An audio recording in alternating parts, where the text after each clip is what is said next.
Empezamos de nuevo la hoja de ruta y esta vez vamos a conversar de algo muy complicado. Yo diría que son tiempos en los que uno no debería ser ni político ni periodista. Quizá el desafío de las redes sociales, de las noticias falsas, de la cantidad de información que hay alrededor de lo que nos pasa y la crisis permanentemente, digamos, esta sensación de caos, pues nos va acompañando en una tarea diaria de informar, de opinar, de analizar. Félix de Bedrut, muchas gracias por estar en Hoja de Ruta.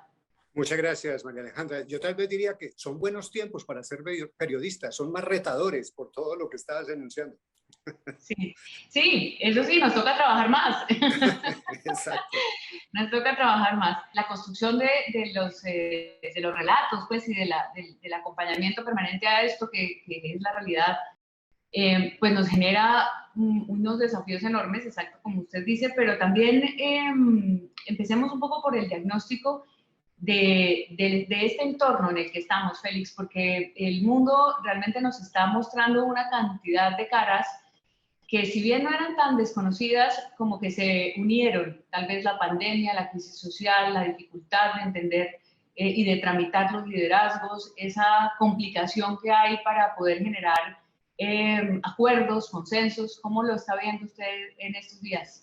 Pues han sido tiempos de confusión, yo creo, precisamente por todos esos elementos juntos y los periodistas obviamente muchas veces caemos en esa confusión. Yo creo que la pandemia nos revolcó muchas cosas y en ese revolcarnos, pues yo creo que todos los ámbitos han acertado y se han equivocado, desde las máximas autoridades de salud hasta nosotros como reporteros y periodistas.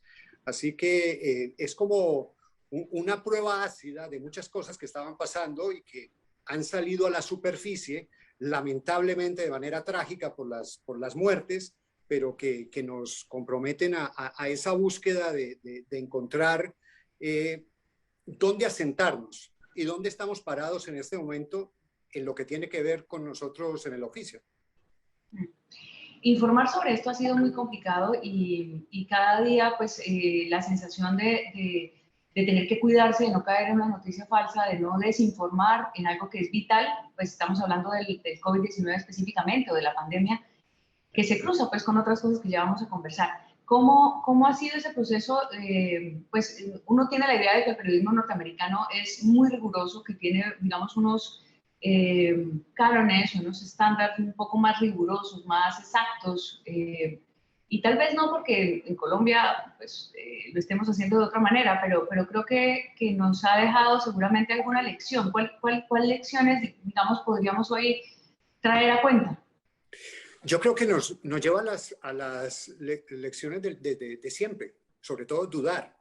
Y yo creo que en esto la duda es muy importante porque, como decía al principio, yo creo que desde las máximas autoridades de salud hasta nosotros nos hemos equivocado en esto que nos atropelló a todos de alguna manera. Entonces, por decirlo más elemental, arrancando con un ejemplo, que era el principio de todo, si esto era grave o no. Y yo creo que los mensajes desde el comienzo fueron contradictorios, incluso de las autoridades de salud. Después nos íbamos, por ejemplo, al tema de las mascarillas. Nos decía, no es necesario usar las mascarillas, decían las organizaciones de salud, los médicos y demás. Después sí es necesario, y entonces nosotros hemos caído un poco en ese vaivén de informaciones contradictorias que se han dado en el camino y que de alguna manera reflejan una realidad de la información actual, que es lo que enunciaba desde el principio, que es la aparición de las redes sociales, una atomización de la información que antes estaba más concentrada sin que eso necesariamente fuera bueno, y que yo creo que muchos de los problemas que se están enfrentando ahora es precisamente que veíamos un entorno de concentración de la información que no necesariamente era benéfico y que ahora ha pasado a lo otro, que es la atomización de la información donde hay tantas fuentes, tantas cosas contradictorias que es difícil encontrar un relato, por lo menos. Un relato que no necesariamente tiene que ser la verdad, por decirlo de alguna manera, pero que sí debe buscar, estar en la búsqueda de esa verdad, entre comillas, que de alguna manera es nuestro compromiso. Sí, en el día a día y en la búsqueda de esa verdad, pues en esto que nos asaltó, pues sí, estábamos como tratando de buscar, de recuperar datos científicos, de asumir que las fuentes médicas, en este caso, eran las más relevantes y por eso teníamos que pegarnos un poco de esa ciencia para poder generar algo de credibilidad. Sin embargo, los ciudadanos allá afuera cada día nos pasan más cuentas de cobro a los medios de comunicación tradicionales, a los periodistas, y eso se está generando en algo que muchos califican como una anarquía, no todavía la de la calle, pero sí de la información, y es que cualquiera puede caer en la tentación de decir, de opinar, de interpretar, y pues son ciudadanos, por supuesto, que tienen toda la libertad de expresión para hacerlo, pero tienen que diferenciar los mismos ciudadanos un poco la información profesional que viene de los medios, ¿no? Ese es un poco el ser ciudadano hoy resulta más complejo porque hay que tener mayor capacidad pues, de discernimiento, más o menos. Sí, y por ejemplo, en el tema de, para ir con este tema todavía de la pandemia, obviamente sí, los científicos tomaron un papel preponderante, pero sobre los científicos también había que dudar, y era válido dudar. Y yo creo que lo importante es que se fortaleció una necesidad en los medios que de pronto estaba relegada, que es el periodismo científico.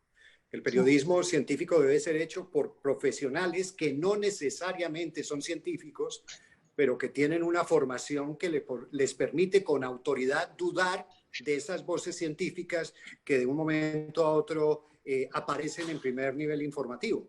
Entonces, nos deja muchas lecciones en ese sentido y que hacen parte del plano general, que es esta atomización de información.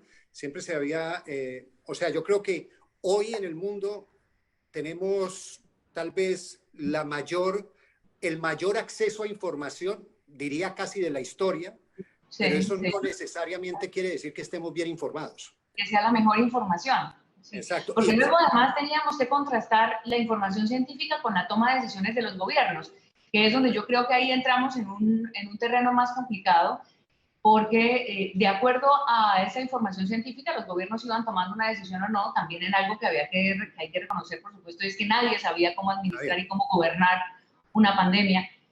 Pero los gobiernos empezaron a tomar decisiones, a sacar decretos, a tomar, digamos, libertades un poco del día a día para poder restringir, para poder... Y nos fuimos metiendo en un proceso que algunos han calificado como un riesgo un poco a la esencia democrática, ¿no? Un poco, sí, claro. yo me voy quedando con las horas de ustedes a su casa, yo me voy quedando con esto que me va sirviendo para generar también control. Un control a veces... pues, invocando la vida, por supuesto, pero a algunos les quedó gustando. Claro, es que ese experimento de coartar libertades en busca de un bien mayor que era la salud y evitar más muertes, fue un equilibrio que se fue creando sobre la marcha. Y como tú dices, o sea, los gobiernos se equivocaron también porque a todos nos tomó por sorpresa. Por eso yo no creo que se pueda señalar fácilmente una responsabilidad sobre alguien. Lo cierto es que todos estuvimos sobrepasados. Y tal vez lo que uno sí podría decir es que estaba advertido, que algo como esto podía ocurrir, estaba advertido. Y yo creo que no hubo la toma de decisión en un momento para hacer esa advertencia más clara. Yo creo que todos empezamos, que esta era otro flu de esos habituales o que era una cosa muy específica y que eso se iba a quedar en China. Y nos sobrepasó a todos, realmente, a todos los que de alguna manera hemos participado en el campo informativo, pero a la sociedad y al mundo en general. Félix, esto trajo una movida geopolítica muy interesante. Estamos hablando de China, hablando de Rusia, hablando de las vacunas como un nuevo ejercicio, digamos, de poder y de preponderancia en el mundo. El cambio llegará a fondo, porque a mí a veces me da la sensación...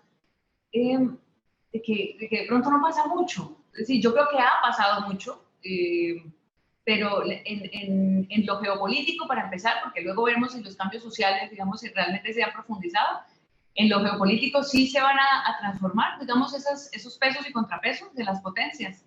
Pues no sé, o sea, curiosamente en estos días estaba viendo El olvido que seremos, la película. Yo había leído el libro, pude ver la película, que me parece maravillosa. Y hay que decir, la película se filma y se hace antes de la pandemia.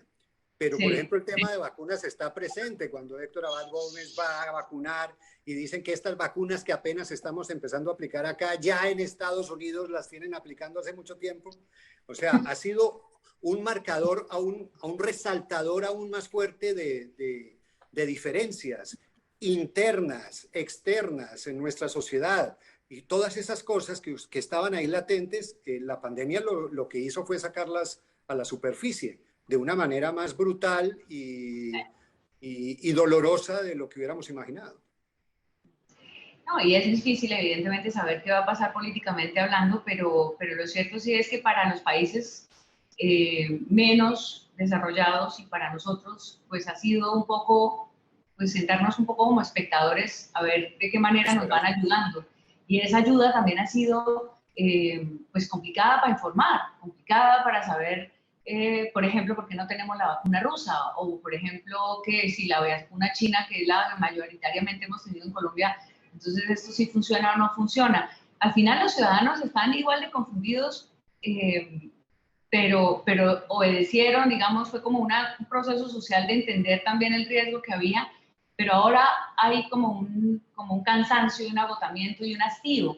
Y ese hastío también tiene que ver un poco con el mismo oficio, digamos, y el mismo ejercicio de narrar la pandemia. Ya ojalá todos quisiéramos no tener que narrar más la pandemia, pero esto sigue. Es decir, este agotamiento va a continuar. ¿Eso dónde podrá llegar? ¿Tendrá alguna...? Difícil, difícil. Sí, Hasta la próxima no, pandemia, se teme uno. Esperemos que aprendamos algo de esto, porque todavía estamos en la confusión, yo creo.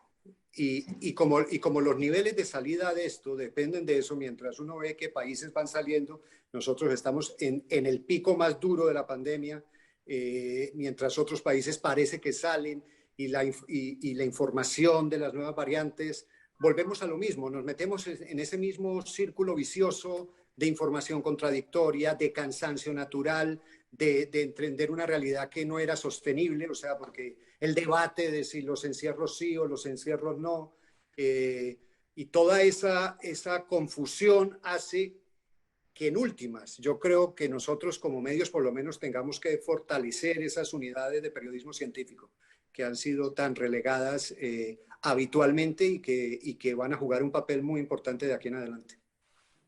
Félix, hablemos un poquito de Colombia y del país y del paro, porque creo que estamos ahí también en otras incertidumbres cruzadas, pues obviamente con este telón de fondo.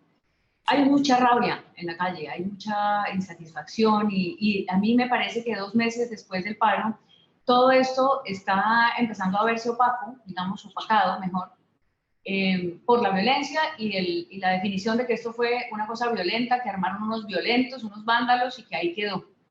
Sí. Eh, si no se resuelve esto bien, esto va a ser peor. Claro, es que esa es yo creo que es una simplificación extrema políticamente manejada que hace parte de un relato incompleto.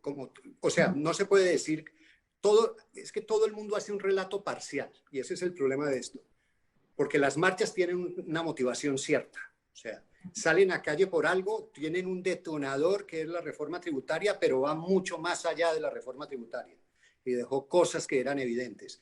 Tuvo un acompañamiento popular muy grande, masivo, diría yo, como pocas veces se ha visto y sobre todo en lugares que nunca participaban. Las marchas y todas las cosas que nosotros de alguna manera conocíamos estaban muy concentradas en las ciudades. En esto que ya parece que fue hace mucho, pero apenas 2 meses, pequeños pueblos, todos se movilizaban porque sentían esa necesidad.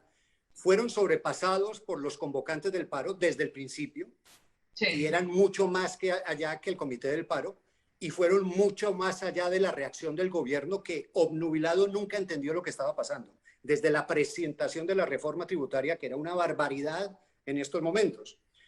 Y con el paso del tiempo obviamente hay un desgaste, la gente se cansa, la gente tiene que retomar su vida de alguna manera porque pues no puede estar a toda hora en la calle y se ha ido degradando y se ha ido degradando en una violencia en la calle y en la represión, que también se está dando las dos cosas, pero entonces hacen parte de un mismo relato. No es que todo esto sea vandalismo, ni que en la calle no haya actos de vandalismo. Y entonces ahí viene lo que nos pasa a nosotros en los medios. que de alguna manera nos toca tomar esos dos relatos y presentarlos. Y entonces, dependiendo quién lo mire, estamos a favor de uno o de otro. Cuando es difícil no mostrar esas dos realidades que son complejas y que hacen parte de la historia. Y cada vez me parece que hay menos espacio. Yo he sentido de alguna manera que digamos, el escenario de preocupación, digamos, el nivel de gravedad también que se sintió en un momento y que debería sentirse todavía, porque ahí está latente, empezó a jalar a ese relato tan colombiano y es hay que calmarse para que volvamos a hacer las mismas cosas de siempre. Es decir, no lleguemos a fondo, no hay que hacer, volvamos a lo de antes, volvamos a lo de antes. Entonces empieza el empresariado, empieza, que tienen todo el sentido, digamos, y toda la voz, y hay que darles toda la legitimidad, por supuesto, a sus preocupaciones, pero me da la impresión de que estamos en los medios también dando cada vez más espacio a, o no sé si lo siento por una cosa personal, pero siento que hay cada vez más ataque a quienes pueden decir, oiga, un momentico, porque esto no es solamente la ley antivandalismo. ¿Por qué en Colombia llegamos siempre a esos escenarios de pasión que pareciera pues que nos descalifican, por lo menos en una reflexión, en una opinión o en una profundización para poder, porque la realidad es compleja, así que no se puede plantear blanco y negro. Yo no... Ya, o sea, yo creo que yo no soy enemigo de la polarización en sí misma. Yo creo que la polarización, si se quiere, es parte del debate, que debe haber un debate de partes que se confronten y que discutan. Nosotros lo que tenemos un elemento adicional es la violencia, que ese es un elemento sí, muy complicado, porque nosotros vemos, por ejemplo, lo que pasó en París con las manifestaciones en Francia, que fueron duras, que hubo enfrentamientos, pero creo que hubo un muerto. Sí. O fueron pocos los muertos. En cambio, nosotros acá multiplicamos muertos un día para otro. Y era también algo que venía advertido y que mucha gran parte del país no lo vio venir, que fue el tema de Chile. Chile, que de alguna manera siempre ha sido un ejemplo nuestro de la clase política y empresarial, de lo que estaba bien, de lo que funcionaba, del camino a seguir, antes de la pandemia ya había reventado. El ejemplo chileno, sí.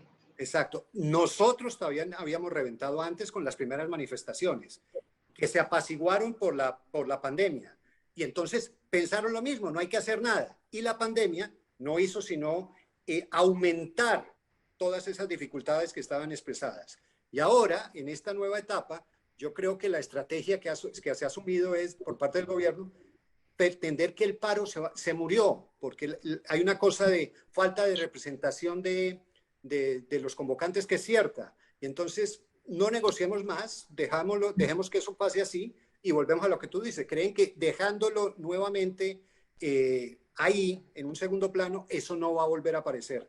Y es una peligrosísima equivocación, más ahora que nos vamos a meter en un proceso electoral, que a mí me preocupa mucho, que todo este ambiente que se está viviendo coincida con el proceso electoral, que como nosotros conociendo la historia sabemos esas combinaciones, las cosas tan peligrosas que puedan generar.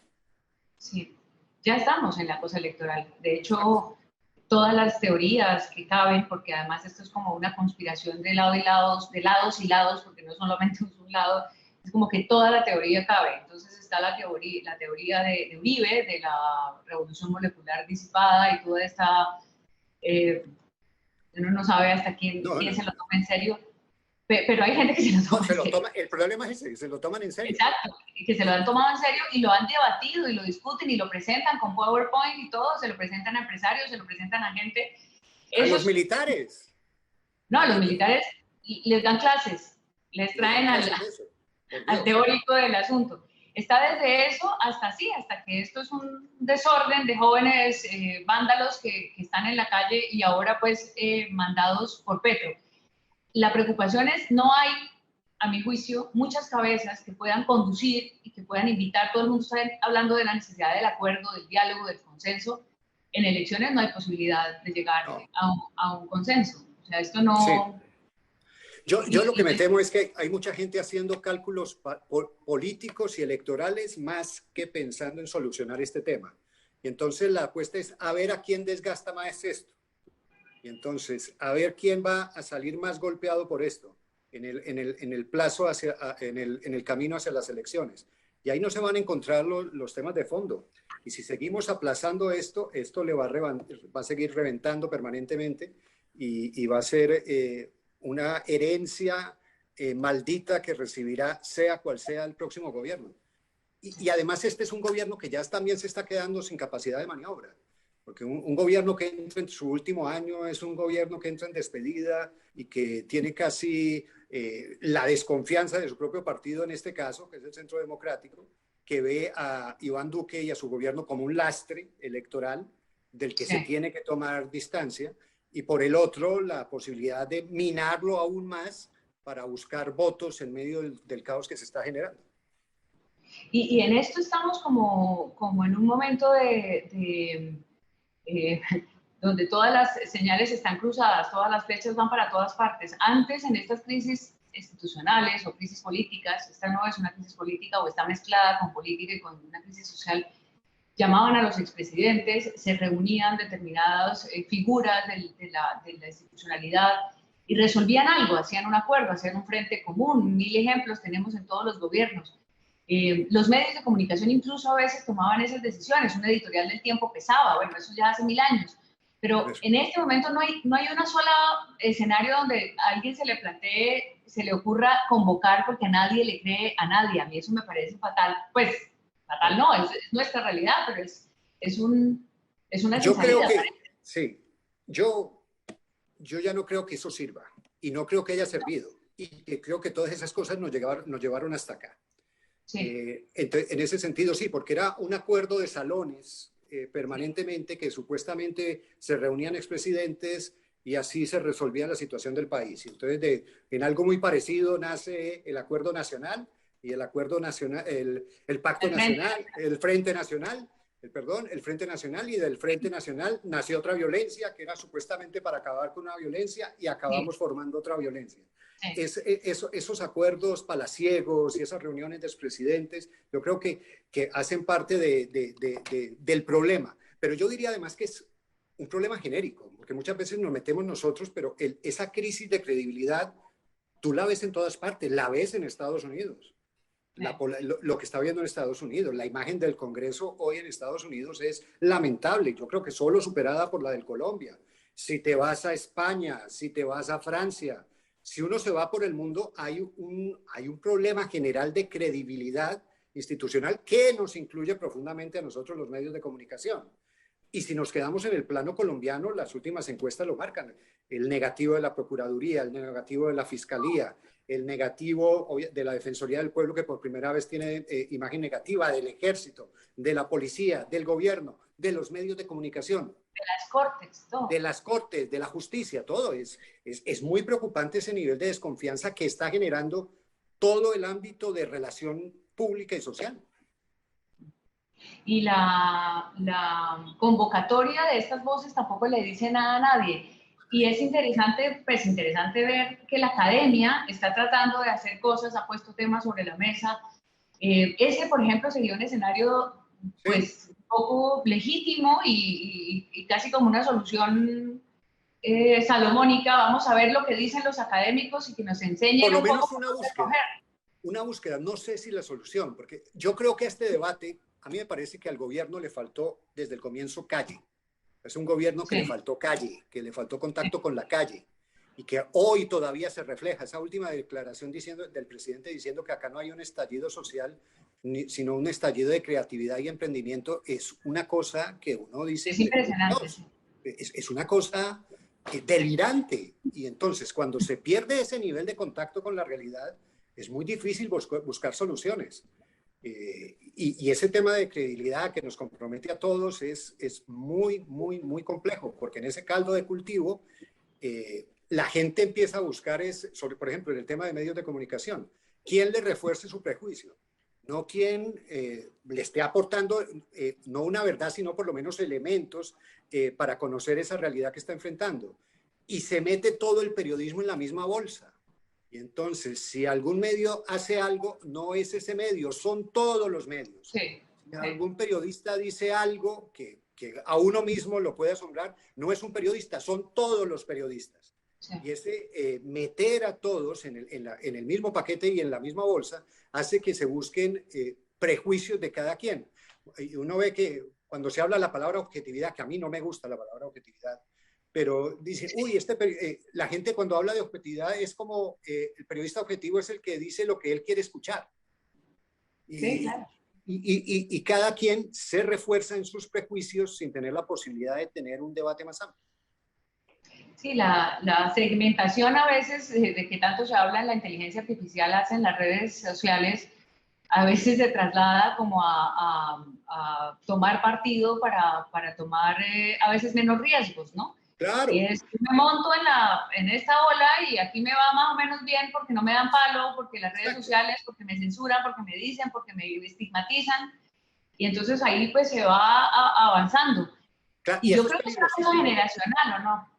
Sí, pero es peligrosísimo porque si uno como periodista se pone a darle gusto al hashtag del día, pues se acabó el oficio.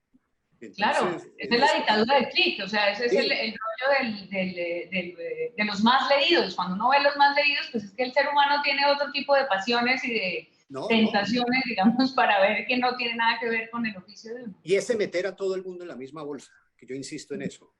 O sea, porque sí, los medios históricamente han tenido intereses, sí. Han manejado intereses políticos, sí. Muchas de las críticas. Son de grupos económicos. Sí. Exacto.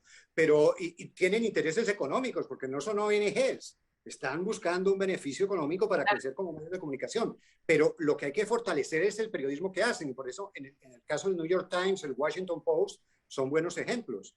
Que han retomado lo más profundo de su esencia para ser más lo que son. Y en medio de un debate tan polarizado como ha sido la figura de Trump y todo lo demás, pues han reforzado eso. Y yo creo que eso es, en últimas, más allá, porque también es, pues, el periodismo de Estados Unidos también está lleno de pecados y profundos en este momento. Sí. No son, pero sí hay ejemplos de lo que se Y podría han quedado hacer. cada vez más expuestos, o sea, eso Claro. sí ya también tenemos todos acceso a eso, sí. Y, por ejemplo, en las manifestaciones, o sea, el papel de las redes sociales yo creo que ha sido muy importante, pero también es un mundo caótico. Entonces, y los medios, y ustedes que lo han enfrentado, y sé que ha sido muy difícil, y yo creo que hay buenos ejemplos y malos ejemplos, como en todo, pero uno no puede estar compitiendo con la inmediatez de las redes sociales en una imagen. Pero no puede desconocer cuando la imagen es real, pero esa imagen hay que darle un relato, hay que tener la capacidad de sacar lo que no es cierto de lo que es cierto. Y entonces alguien saca un video y entonces, ay, los medios no presentan este video. Hay que presentarlo si es cierto, pero si no, no, porque incluso le hace daño a la misma manifestación.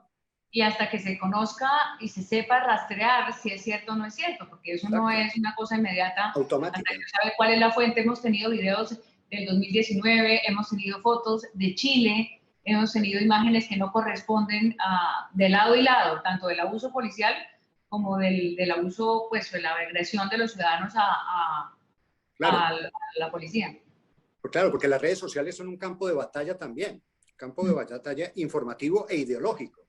Pero Félix, a mí me sorprende, yo no puedo todavía entender, y la verdad es que no hay respuesta, pero ¿por qué no tenemos cifras, por ejemplo, de las personas desaparecidas? Por ejemplo. Porque nadie sabe realmente si son 50 los muertos y de pronto solamente 3 son del abuso policial, entonces ¿quién ha matado a los demás? Exactamente. Una cantidad de preguntas que hay que seguir haciendo, pero yo cada vez veo, no sé si con cierta preocupación también del ejercicio de uno, de pronto es porque no lo estoy haciendo, pero que no hay dónde tocar la puerta para dar respuestas. En este gobierno es que no eso es lo más grave.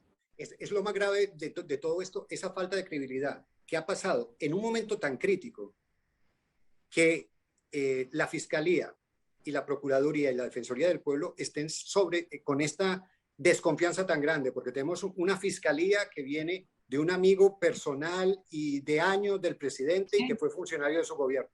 Una procuradora que fue ministra y que cuando la posesionan dice es que va a ser la procuradora de este gobierno. Una defensoría del pueblo, bueno, ya no sabe uno ni qué decir. Y cuando no hay confianza en esas instituciones, entonces cualquier cifra está bajo sospecha. ¿Cómo puede ser que a esta hora, cuando estamos hablando, no hayan detenido a nadie de las personas que dispararon en las calles de Cali en medio de las manifestaciones acompañando a la policía? O que el caso de Lucas, una ciudad totalmente controlada por cámaras de seguridad que el alcalde alardeaba de la Sí. cantidad de cámaras de seguridad que estaban por las calles, no hay un detenido. Y entonces apuestan a eso, a que se va diluyendo y se vuelve ahora todo, el primer plano, la primera línea, y todo, y que tienen, o sea, la primera línea también, o sea, ¿cómo se puede defender que pongan un cable para que maten un No, muchacho que pasa en una moto? es terrible, ¿no? O lo de los buses de esta semana. Entonces, pero no ve uno una reacción coherente por parte de las autoridades que le den confianza a la gente. Y cuando la gente no encuentra confianza, la busca en cualquier parte, y en esas partes lo que hay es intereses también políticos. Y también pues hay ilegalidad. Nosotros somos, Claro. pues tenemos todo tipo de experiencias para crear grupos ilegales y aprovechar de todo esto. Este espacio le estamos como encontrando el camino a la hoja de ruta, que es bastante pretencioso imaginar que uno pueda plantear cosas para adelante, pero también es un ejercicio que vale la pena a veces intentar. Una hoja de ruta de aquí a lo electoral, de aquí bueno, a la elaboración posible de una transición de poder, porque lo que se ve en las encuestas es que evidentemente hay una inclinación a que pueda ser una propuesta no del uribismo, muy seguramente para términos ideológicos, no de la derecha. Esa transición es parte, digamos, de lo que se viene, Félix. ¿Usted cree que vamos a poder, digamos, tramitar democráticamente este proceso? Porque la pregunta en toda esta historia es si esto lo soluciona más democracia, una participación, sí, o si esto lo soluciona una represión más fuerte. Pues lo soluciona, lo tratan. Claro, no, exacto. Es muy preocupante. Yo he estado analizando estos días mucho el tema de Perú, por ejemplo. El tema de Perú me ha parecido un ejemplo para mirar, sobre todo, por ejemplo, nosotros los medios de comunicación. Sí. Lo que ha pasado con los medios de comunicación en Perú es terrible. Lo que le pasó a Clara Elvira Ospina, una colega que la conocemos bien, ella llevaba 10 años trabajando en el Canal N, que era un canal de información muy afianzado en Perú, donde ella había realizado un trabajo maravilloso, y la sacan porque en una reunión con Keiko Fujimori, ella le dijo simplemente que ellos iban a cumplir, los dos candidatos, con todas las garantías, pero sin favoritismo. Y eso para el dueño mayoritario no fue suficiente y la sacaron. La sacaron y hoy hay una crisis de credibilidad en gran parte de la prensa peruana por haberse jugado a fondo con Keiko Fujimori ante el miedo que representaba Pedro Castillo. Porque hoy, y hay muchas razones por las que ese miedo que infundía o infunde todavía Pedro Castillo estaban justificados. Pero no puede ser que la solución sea algo que acaba siendo contraproducente. Yo creo que toda esa movilización de parte de la prensa peruana acabó favoreciendo al señor Pedro Castillo. Ya había pasado anteriormente. Y nosotros tenemos que tener mucho cuidado con eso. Porque esa percepción y esa posibilidad está abierta y es algo, y como te digo, el problema es que cuando se hace, se empaqueta toda la prensa como si fuera lo mismo. Y, por ejemplo, yo creo que finalmente el señor Pedro Castillo ganó las elecciones, eso es lo que demuestran todos los datos. Pero, y hay una preocupación enorme en el Perú, pero la verdad es que en democracia también es democracia cuando gana el que a uno no le gusta. Eso es parte de la democracia. Ahí va mi comentario, exacto. Queremos más democracia e insistimos en que la vía tiene que ser la democracia, pero si la democracia de pronto nos parece como arriesgada o riesgosa, entonces por ahí quizá no. Pero yo lo digo sobre todo porque Colombia en algún momento ha tocado a América Latina con estas marchas. Digamos, ha sentido que es parte de América Latina, que tenemos la pobreza como la tienen todos los países de América Latina, que tenemos una juventud que ya está metida en un activismo y en una voz, digamos, viva para decir, bueno, aquí estamos pasándola bien y vamos a opinar y vamos a meternos. No puede ser que ahora le tengamos miedo a esa democracia de la calle para convertir esto en un proceso que no... Y a mí, digamos, a mí no me preocupa que gane uno u otro. A mí lo que me preocupa es que no se haga el proceso electoral como toca. No, y además que nosotros tenemos una realidad que no tienen los otros países, que es lo más complicado. Nosotros tenemos, además de la protesta motivada, tenemos ingredientes muy complejos como son esa combinación de narcotráfico, de guerrillas, de disidencias, de paramilitarismo, de delincuencia común. todo combinado que quiere sacar provecho de tal bien un momento como este. O sea, que hace mucho, mucho más compleja la realidad nuestra que en otros países. Félix, yo tengo la idea en que todos estos procesos pues son procesos históricos, digamos, que toman un tiempo en la historia y que se van construyendo y que seguramente la ansiedad de las respuestas también nos ha confundido. Un proceso de paz que entonces va a traer la paz y va a acabar con la violencia.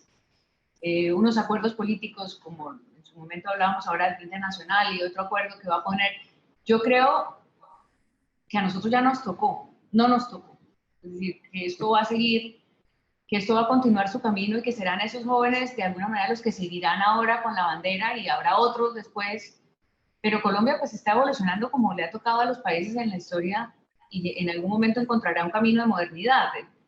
Yo pienso que tal vez aceptar esas realidades de procesos cortos, de tiempos cortos, pues nos va a llevar como a un mayor realismo de, no sé si eso ya es vejez de mi parte. Resignación. Sí, un poco. No, no yo creo que a nosotros como periodistas nos toca reflejar lo que esté pasando. Sí. Nosotros no somos los que tenemos que solucionar el problema, tenemos que dar, yo siempre digo que lo que tenemos que hacer de alguna manera los periodistas es dar el mayor número de elementos de juicio posibles para que la gente tenga un entendimiento más completo de la realidad. Y si nosotros cumplimos con ese compromiso, estamos haciendo nuestro trabajo. Y en esa realidad cada vez más compleja están todos los ingredientes que decimos, que nosotros no podemos estar para satisfacer el deseo de uno o de otro, sobre todo a merced de las redes sociales, de lo que digan o no digan en redes sociales, que nosotros no podemos ir al ritmo de la información, si se quiere, tampoco de las redes sociales, con todo lo que tiene de información y desinformación, que tenemos el compromiso de tal vez decantar eso y darle un relato coherente en los espacios a los que tenemos acceso. Y seguir haciendo la tarea, que ha sido la de siempre. Tratar de contar esas realidades, ser una voz frente a los diferentes niveles de poder. Cuando hablamos de poder, estamos hablando de poderes muy diferentes, desde el poder gubernamental hasta los poderes delincuenciales, y tener esa capacidad y ese compromiso, aunque a veces pueda ser ingrato y no se entienda, seguirlo haciendo y reclamarle tal vez a la gente que tenga también de su parte compromiso de entender que no es todo lo mismo, que no todos los periodistas son lo mismo, que no todos los medios son iguales, y que si bien, y que incluso en cualquiera de las redacciones que pueda generar eventualmente más desconfianza de alguien, hay un periodista haciendo su tarea, como toca.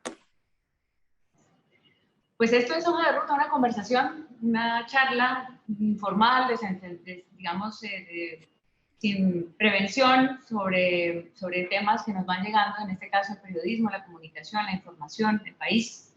Félix, muchas gracias por estar aquí en esta hora. No, a ti, muchísimas gracias y que encuentras muchas rutas con tu hoja.